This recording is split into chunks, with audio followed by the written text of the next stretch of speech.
Good afternoon, everyone. My name is Steve Loyka. It's my privilege to welcome you to our Masterclass. This is my colleague, Jen Rodstrom. And together, we're excited to pick up the conversation that was actually begun on the main stage this morning. And so I want to get right into it because we have a limited amount of time. And so I want to give you a quick rundown of what we're going to cover and what you can expect in today's session.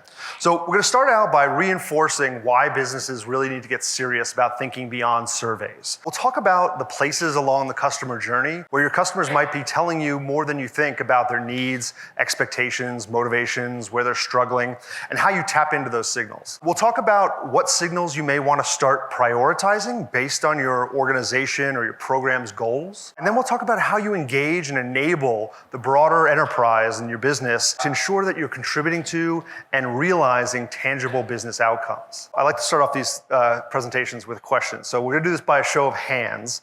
But how many of you feel confident that your customer surveys are telling you everything you need to improve upon the customer experience and deliver on your customers' expectations? No one wants to raise their hand after they heard them this morning. That's why you're here, right? Absolutely. So tell me, show of hands, how many think your surveys are telling you only part of the story?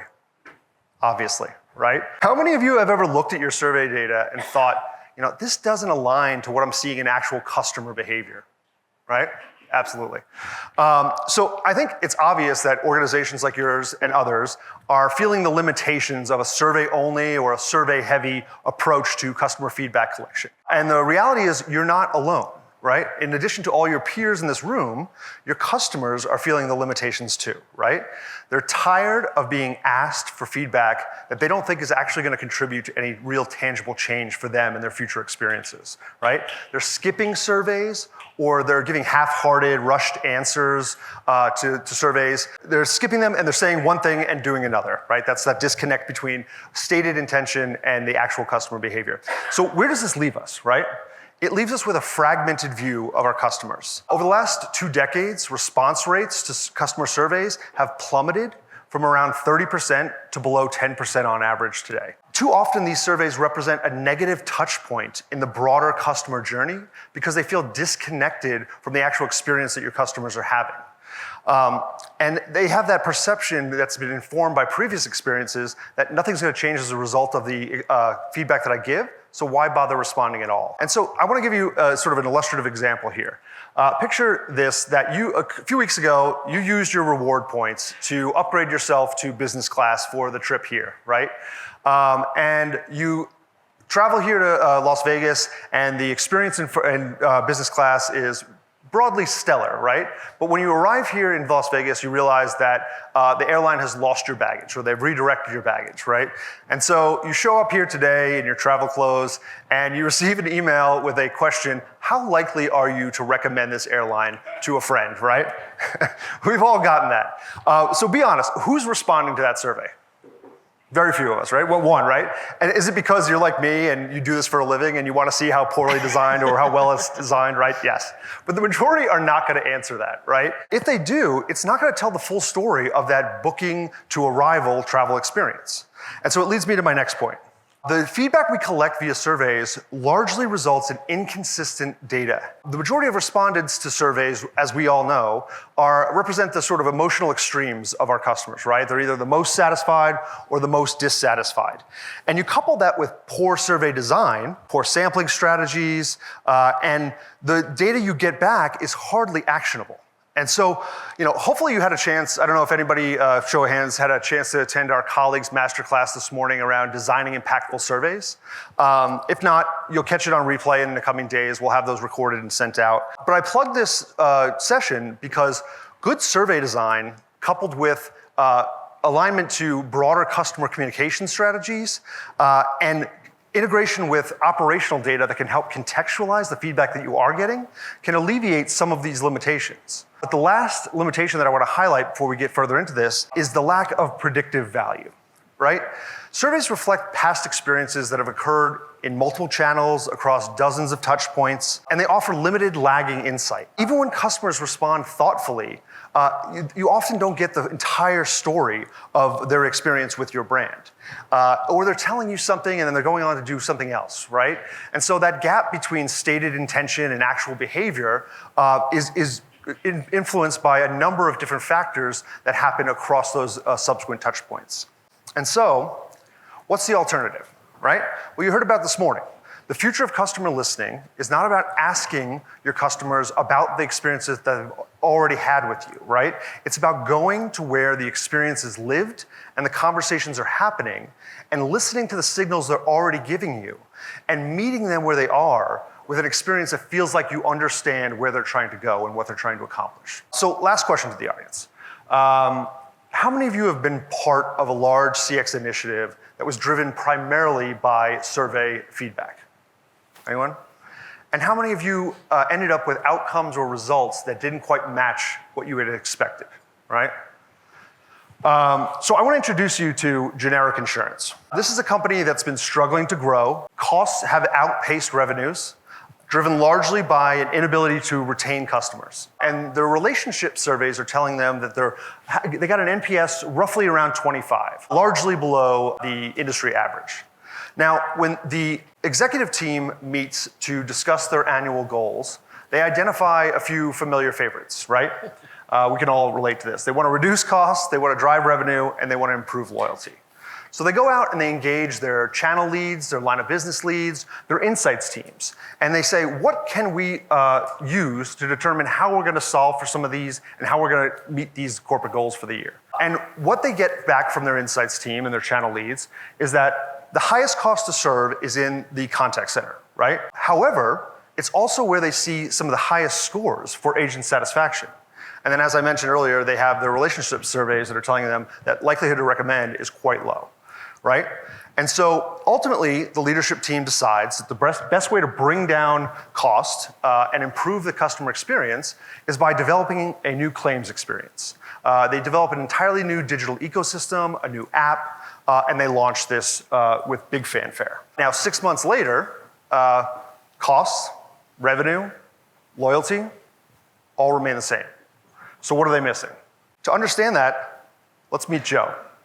So Joe just got into a fender bender on his way home from work, and in the midst of his frustration with himself, he remembers that splashy communications campaign announcing the new claims experience and the launch of the app. At the time, he had downloaded the app just in case, and so he pulls out his phone and immediately begins to have issues with the app. The fields are too small, he's zooming in to read the instructions, and ultimately the workflow just isn't working the way it's supposed to, right? So he decides to wait till he gets home to complete the submission.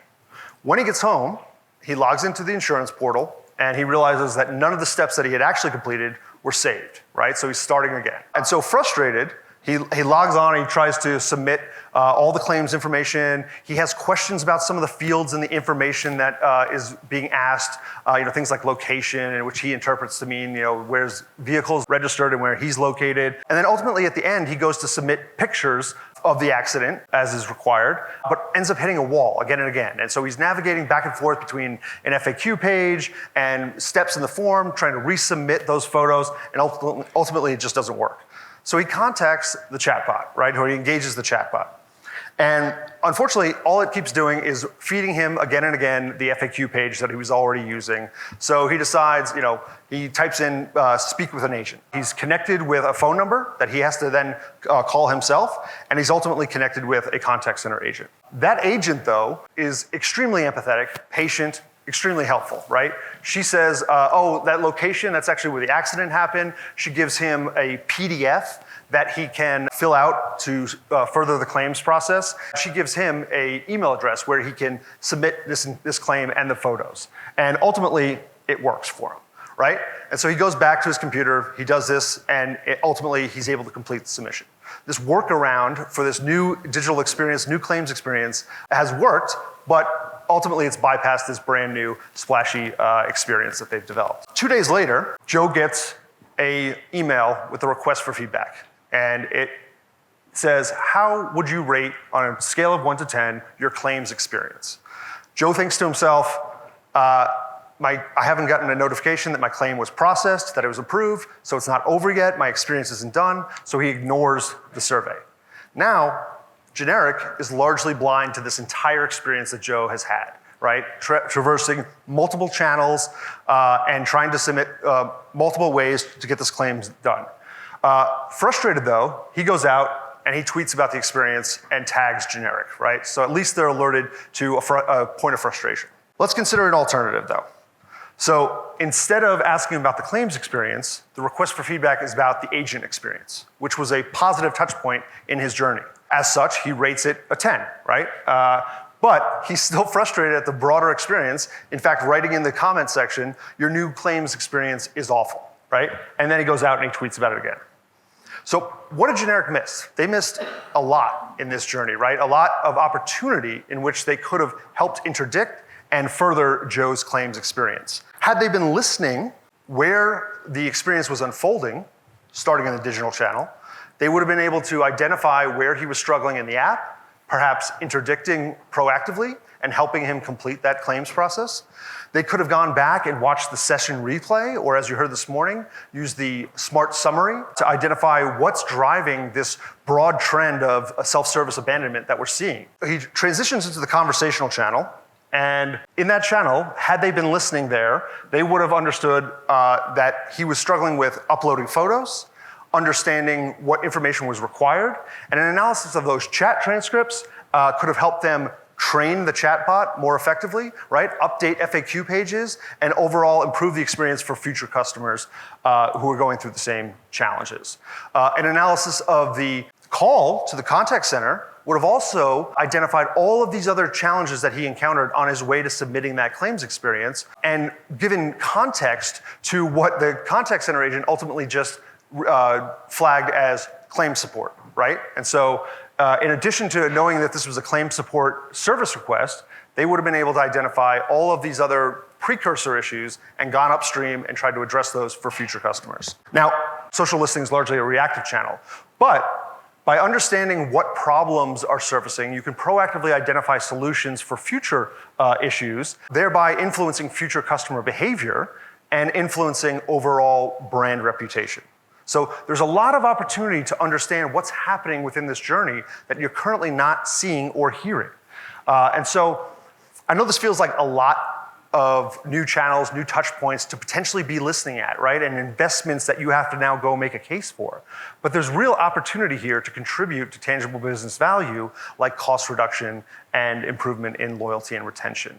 And so to walk you through this and understanding where to start, I'm going to turn it to Jen, who's going to talk about how you identify what your business goals are and how those influence what signals you prioritize. So. Terrific. Thank you, Steve. Good afternoon, everyone. Really excited to be here with all of you. And I think what Steve just shared with that great generic insurance example has both the why for expanding sources. We saw how much information we were missing, and where you can find these potential sources of new insight. What I like about this example is that you were hearing both the business and the customer perspective, right? And where I want to dig a little deeper is on that business perspective, because of course that's what all of you are most interested in. So during this portion of the masterclass, I really want to talk through with you, how do you get started? Again, we just laid out a lot. Nobody can start there on day one. We don't expect that, and your businesses would probably laugh. I want to talk about what types of signals you should be collecting. Again, there's a lot of different things you can be collecting. Even just adding one new piece of data, right, is going to have a significant impact. And finally, we need to do this with what's the value to our organization in mind, tying back to those business outcomes if we want to be getting the investment we need to make this a reality. So where do you begin? So let's start with defining the outcomes. And we saw this with generic. They listed some of the things that they needed. And I'm sure this list here, many of them jump out as you, oh yeah, we're looking into that one. Absolutely, we're hearing that from the CEO on a regular basis. So we need to be able to answer, why are we undertaking this effort? What do we hope to achieve? And these outcomes aren't defined in a vacuum. As you all know, the CX team, they're business enablers, right? You guys don't own a lot of the processes and areas. You're not contact center leaders necessarily. You're not the digital owner. So you need to connect with those folks. You help them to connect the dots and drive that value. And you're unique because you have that cross-functional view. And you've built those coalitions across the organization, which is what makes the CX team and that unit and that whole effort so important. And we need to engage the stakeholders who are ultimately accountable to whatever that goal is. So let's say we're talking about improving the service experience. We want to talk to contact center leaders. They're the ones who own that and are going to ultimately be responsible for metrics around reducing call volume. Now, as far as how we identify which new signals, that depends in part on what that outcome was. And the reality is, we need to go where our customers are. And quite honestly, you can listen everywhere. I don't recommend you do that to start, but there are a lot of different places where our customers are talking to us. So if you're focused on that service quality improvement, you may want to start with some of those contact center things. It may be chats. Let's just bring in chat transcripts. We'll start there. Perfect. It may be calls, and you start doing speech analytics. And it might be agent notes, because they can be incredibly valuable if the agents have been coached on the best way to take notes and really understand root cause of why they called in. Together with the relevant stakeholders, you can lay out the how and why, because ultimately, you will likely need to build a business case to get something like this funded. Ultimately, we're doing this to develop insights from all of that listening. Now, I recognize there is a step between 2 and 3 where you have to do that minor thing of finding the data across your organization and accessing it. And I joke because I know this can be like, where the heck does it live? It's in some data warehouse somewhere in a table nobody's ever accessed. So there's a bit of an effort that has to happen, but I don't believe I have IT folks in the room today, so we're not going to spend too much time there. But you're going to find it, you're going to determine what it is and where it is, and it's going to be brought into Medallia. And that's where the fun, if you will, gets to happen. Because our AI and advanced analytics will help you learn what it is our customers are saying to us kind of every day. For example, with surface quality improvements, if you're doing speech analytics on those calls, you are quite literally hearing the voice of the customer and of the agents who are directly telling you what needs improvement, what's working, and what's not. By having these insights, both your survey and your unsolicited insights together in one place, you're ready for the most important step, because we're not just collecting insights because they're fascinating. We need to empower action. And I know we talked about this morning. Fabrice, in particular, brought this point up. And how and where you're going to drive action is very much based on those outcomes defined in that first step. And also, what you learned. And I want to illustrate some of this for all of you with a few examples and then some real-world cases of some of our clients of how they're doing this work. Again, to bring it to a level where I want you, and Steve and I both want you to feel like this is doable. And when you get back to the office after this is something you can really think about doing. So let's get started. I'm going to be sharing some screenshots of dashboards, and I know dashboards aren't cool anymore. I think we heard that this morning, but for now, dashboards exist, so let's take a look. They look similar probably to things you have seen, but all that's really different is we're bringing in some new data.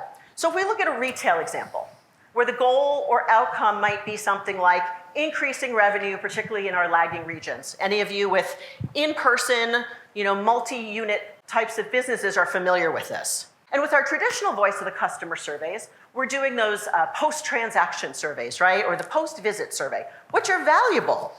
But our more forward-thinking clients are also bringing in social media listening and review sites. And this augments that direct feedback and creates a more holistic view of what's happening. And what I really love about social listening is this is not just for those of you who are in retail or hospitality or restaurant. Those folks, yes, you may have perhaps more to choose from if it's Yelp reviews and TripAdvisor and Google reviews and folks talking on Facebook and posting their vacation photos on Instagram. But if you're in a B2B environment, there's LinkedIn, there's X, the band formerly known as Twitter, and there's probably industry forums that you could pull from. In either case, you're capturing signals from folks who probably wouldn't take your survey otherwise, and you'd never hear from them. Now, I'd love to hear, is anyone here in the room, I'm going to put you all on the spot, we're getting a little tired. Any of you doing social listening right now? Do you mind sharing? A nice woman in, it looks like a cream-colored top over there, and Jade is going to come over with a microphone. I would just love to hear about your experience. So right now we're using platforms like Sprout and Synthesio, and essentially they have their own dashboards. You can filter by time. How we do it is we do daily mention reports every single day. We're going on there. We're looking at what people are saying across X, Instagram, LinkedIn, Facebook. And then there's some, because I'm from Henry Schein, it's a dental company. So we've got Dental Town and other forums like that. Right. So we just kind of listen to that. And then anything major, we just report back to leadership. And now, are you bringing that in with your survey feedback, or is that No. sort of a future goal? So it's not a goal right now at all. Very new to this, but would love to hear more about how that might be possible. I didn't even know that we could integrate that within Medallia. Yes, we have folks who are using, or Sprinkler, I believe is another common one, and folks are bringing in that way. Thank you. Very much appreciate that example. I think a lot of you are doing social listening in one place and your surveys in another with that goal of being able to bring them together. That was perfect. Thank you so much. I'm going to move on to an example from digital now. Let's look at a company. And again, these probably all sound very, very familiar. They want to improve operational efficiency by reducing digital friction. Everyone loves that term, digital friction. Most programs today use digital intercept surveys, that kind of pop up after X number of pages or after you've done something. And that's absolutely valuable. But for future-proofing companies, they recognize surveys are not enough. And they are deploying digital experience analytics, you guys all heard some of this morning, across their web app and mobile sites, which is critical because I think regardless of industry you are in, your customers are using digital more and more. Digital listening is also unique in that it captures what customers actually do. Not what they said they did, not what they plan to do, but it's what they're actually doing, and it's automated. So it's not like you're in there, you can do session replay, we saw that this morning, but you can also just have aggregated across a whole slew of these what happened. And if you aren't familiar with Medallia Digital Experience Analytics, which we have a lovely booth that I highly recommend you visit, it automatically scores experiences at the session and page level, and it indicates where users are frustrated, where there might be technical issues, and so forth. So this particular screenshot shows you some of that. There's a lot that you can learn about DXA. I am not an expert, but it has some very cool features because these automated scores are driven by behavior. Again, it's not what they say they're going to do, it's what they're going to do. So for example, if we look at the one that's going up, that's not something we want going up, that's frustration. And some of the good things like engagement are going down. And when we look at frustration, it captures behaviors that indicate a negative user experience. So it might be unresponsive clicks. If I just click this button 5 more times, it's bound to work, right? Or you're doing one of these, right, with your clicker. Or if you've got your mobile phone, you're like, maybe if I turn it this way. So things that you don't even realize you're doing, we capture that. And we code that in a way so we know that's causing frustration. So again, this doesn't just happen to the silent majority that doesn't take our surveys. It gives you insights that no survey can possibly capture because I'm not going to think to tell you, I clicked 5 times on the button and it didn't work. And even if I did say that, you're not going to know what page I was talking about. DXA can also reveal the negative impact of digital friction on the business when we get into that ROI discussion. So this report is showing you potential revenue loss due to poor experiences on specific pages. So any of you who are familiar with our reports, red, bad, right? And more red, more bad. So in this case, we can see that this is actually an open a checking account page. Now, if I'm a bank, and I know I have at least one bank customer in here, that's not a happy thing. We want them to be able to do that. And the other thing that starts to happen is that this has an impact on your contact center. I wanted to get this done digitally, right? I went online. I don't want to have to actually talk to a human being. But in this case, we see that only 1/3 of the folks could accomplish what they set out to do on that online site. So where do they go? Kind of the only recourse they have. They might try to self-serve with the chatbot, but ultimately they're going to land in your contact center. And that is expensive. So we start to see how digital can have a negative impact on our contact center. So let's look at a case study from a Medallia client. And this one is pretty interesting in that it's a sort of unique organization. It's gaming. So this is a company that provides platforms for your government-sponsored lotteries and sports betting. They were having a problem many of us have, low customer engagement, the scores weren't where they wanted to be, and they deployed digital analytics across their state lottery clients to hear what was happening with the steps along the journey. So one pain point they uncovered was after a very common thing, they decided to update their app. But what happened was they got this 10 times spike in errors with the app, and they found that within 2 hours. And so what they could do is within 24 hours, they could fix it and re-release it. And as I'm sure you know, that's a pretty incredible outcome for anything happening on digital. And another pain point they had was that they had 22% of their gaming customers wanted to register their accounts online and couldn't complete registration. By fixing this one experience, this one problem, the company saved $8 million a year. So digital can have a profound impact pretty quickly. Let's look at conversational. Most companies have a contact center of some sort. And the common goal we hear both from our contact center leaders and our C-suite, we need to reduce call volume. I'm sure you've all heard that a million times. But we also don't want to inadvertently mess up the agent quality scores, right? We have to really have a careful balance there. So the long-standing practice is to send that post-service survey after whatever that interaction was that happened in the contact center. Where our forward-looking companies are doing that, yes, but they're bringing in agent notes. They're bringing in the calls in the form of speech analytics, which captures 100% of calls. And they also are probably bringing in chat. They may be bringing in emails. And they're able to uncover the root cause of customer pain and reasons for unresolved support issues through speech and text analytics. And rather than just capturing how the customer feels about that agent, yes, we want to know that, you're getting at that broader experience. And what I want to show you here is there's 4 of those sort of dashboardy things on the top. 2 of them look very familiar to you probably. Net Promoter Score, first call resolution, things we're very familiar with. 2 of them are automated, thanks to bringing in those additional insights. One is called the Customer Experience Score, and that automatically measures how well an interaction went across everything that's been ingested from the contact center. The CX risk flag is something you would set. It's a custom metric. And it's when an interaction or a survey response hits some flag that indicates a predetermined risk. And it may be something like churn or spend is about to go down. And we can see there's, of course, also trending topics that are having either the positive or the negative impact.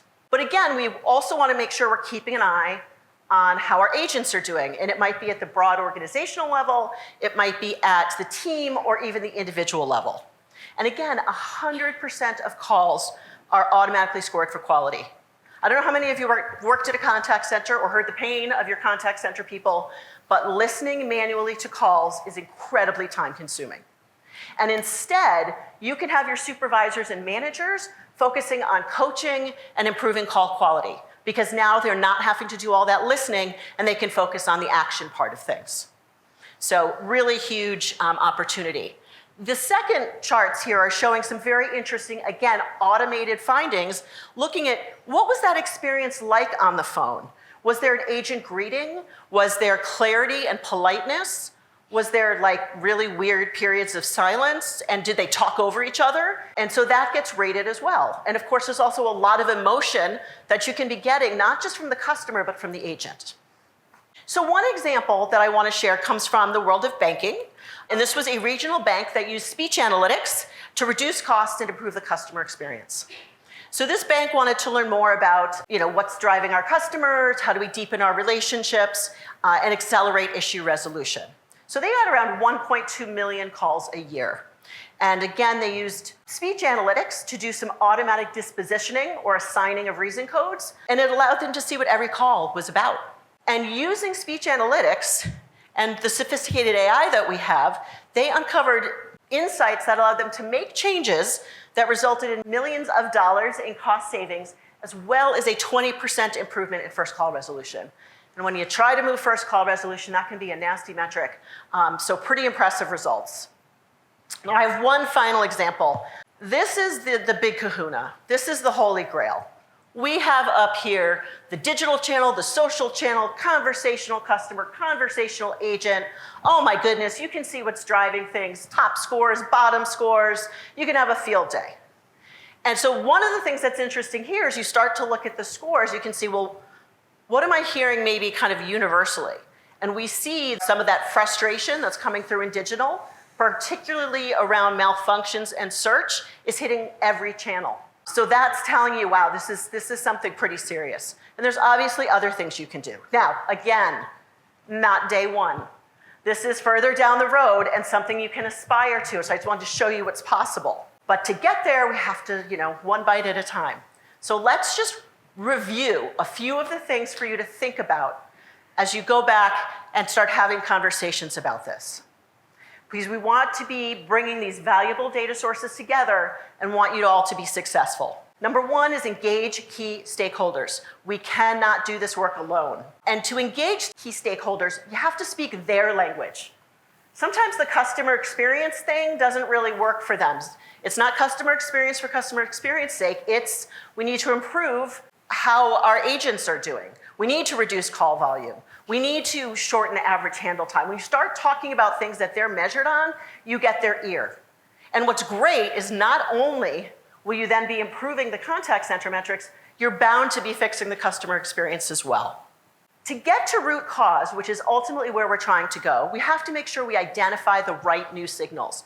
Just because our customers are talking to us everywhere, we're not prepared to deal with everywhere just yet. You know what? We may want to think about what we hear in the contact center, but you probably are better served by digital insights. And so, again, we have to think about getting these in because AI is incredibly powerful. And what fuels it is data. So the more data you bring in, the better your results will be. They're going to be more accurate and they're going to better reflect what's happening. So you need to determine which signals are we going to start with. That's step one. Then, where are they? I touched on this briefly. We know they probably aren't just easily accessible on the SharePoint. You probably have to reach out to the contact center if that's the case and say, where does this live? And now you've got IT involved and maybe you're getting a little bit overwhelmed and Medallia is here to help you. We do this all the time. So bringing that data in, finding it, helping you figure out what's needed. You bring some technical folks from your side, we'll bring some technical folks from our side, it will not be Steve or I, and they will help you figure out how to bring all that data together and get it in. Ultimately, we do this because we want to harness the power of Medallia. That's where the beauty happens. As we identify these sources and bring them in, and we use our sophisticated AI, we start finding things that are completely unexpected. And the beauty of things like the automation, the AI, is you could never do this yourself, right? It's thousands or millions of data points. We just don't have the brain capacity to manage that. And you can learn about really cool things like, what was their intention? How much effort did it take? What was the emotion that they were feeling? So really humanizing it. Because ultimately, what we want to be able to do is to drive action with this data. We're not just collecting data for data's sake. And by doing this, we're meeting our business's objectives and we're improving the customer experience. Steve and I would like to thank you all. We'd like to open for questions momentarily, but first, there's more. If you have not gotten enough today, a couple of things that may be helpful to you if you have more questions. There's going to be a Text Analytics 201 happening tomorrow if you want to hear a little bit more about that. 101 is taking place right after this. If you're not ready for 201 yet, start with 101. There's also a session tomorrow with some of our clients. It's a Mayo Clinic and Excel Energy talking about digital. So if you want to really hear from some businesses and maybe pick their brain about how they got there. And finally, that product hub. If you're I am intrigued by digital, they're the folks to go to. They're the experts. They can walk you through demos and show you everything you need to know. So with that, we are open for questions. So one of my questions was, you were talking about how you can use the AI to look at agent notes as well as the interaction that is happening over the phone. How does the system cleanly mitigate the difference between agent perception and what's actually being heard on the phone? Great question. I'll tell you one thing that I've learned, and then Steve, I'll see. With text analytics, what I love is you can sort, and I can say, do I want to hear the agent? Do I want to hear the customer? Or do I want to hear both? And by hear, I mean really read, because the speech gets. But you literally get an entire transcript of that conversation.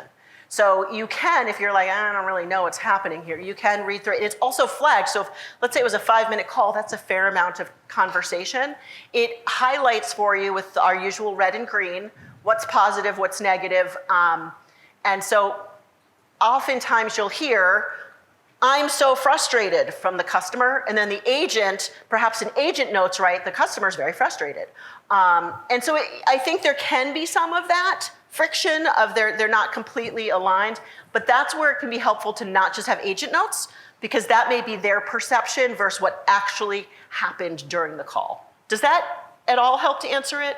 It does a little bit. I guess I think the secondary part of that is what's happening to be able to train the AI to do what it needs to do, as well as how are you surfacing those discrepancies between the two places so that you can then effectively coach the agent. Sure. So are you using text analytics at all today for any of your unstructured data in your surveys? Yes. So it's a similar process, right? It's going to parse the natural language that's coming through the voice. We're transcribing that, parsing it out, identifying keywords that are associated with topics that you're already scanning for, right? The example earlier about the banking, right? So let's say you have certain things that an agent has to say around that, ensure that they're in compliance, right, with certain rules and regulations. We can make sure that they're adhering to those. We can also identify things that are associated with the key topics, the sort of the emerging topics and themes that are associated with your topics that you're already scanning for in your other surveys, and make sure that we're connecting those pieces as well. And so, yeah. I'd say if you want some more, if you can make the 101 or 201, those might be able to even answer better than we can. So thank you. Anyone else? Any questions? I know we hit the post-lunch coma time, so you don't have to, but if, I see one here in the center. Oh, we got the runner from this side, got it. Doing great. Thank you. Thank you all for this presentation. That was really insightful and loved getting the walkthrough on all of it.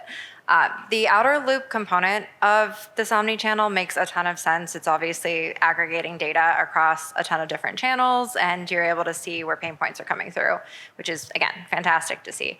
I'm curious, as you're thinking through this omni-channel scope, what the inner loop interventions might look like, and where that more like one-to-one interaction, how to improve this single customer's experience rather than holistic might show up. Yeah, I think particularly in the digital channel, right, there are opportunities to, as in the example with Joe, right, trying to complete something in a mobile or on a portal sort of environment, being able to identify and flag where they're struggling in the moment and interdict. Now, it's obviously going to depend on sort of what resources do you have identified to support that inner loop process, but there are opportunities to engage that individual so they don't abandon the process that they're already in, right, and meeting them in that place where the experience is being lived in that moment, and assisting them in overcoming those obstacles. And so there are opportunities to alert to those struggles, whether it be the rage clicking we talked about, right? Technical issues, where we're circling back on pages. And so we're able to flag for those and identify those and be able to support the inner loop inside of the experience rather than after the fact, after they've abandoned. And you can, of course, just like you can with your surveys, flag keywords. So if you don't have a score, I know a lot of times we might say, well, if the score is X or below, that triggers an alert. If we hear these words or terms, that might trigger an alert. So you can customize it that way. And again, it's great to set up all these alerts, but you got to make sure you actually have humans who are prepared. We're not at the bot part yet, where our bots can be doing this for us. So you actually have to have humans available to follow up as appropriate. The integration also of the digital behavior observation and the things that you might be using already in a digital environment, like interdiction, like digital intercepts, right? So if you're identifying someone struggling with a particular piece of a workflow, right, being able to say, do you need help? Can someone reach out to you? Do you need someone to call you and support you in this, in sort of completing this process? We can do those things as well. So combining both the digital intercepts that you may be using already in your digital channels to understand whether someone was able to accomplish the task they set out to, how difficult it was, we can integrate the two of those to be able to do something in the moment for that individual. Y'all are giving a lot of credit to the speed of my team, and I really appreciate that. So.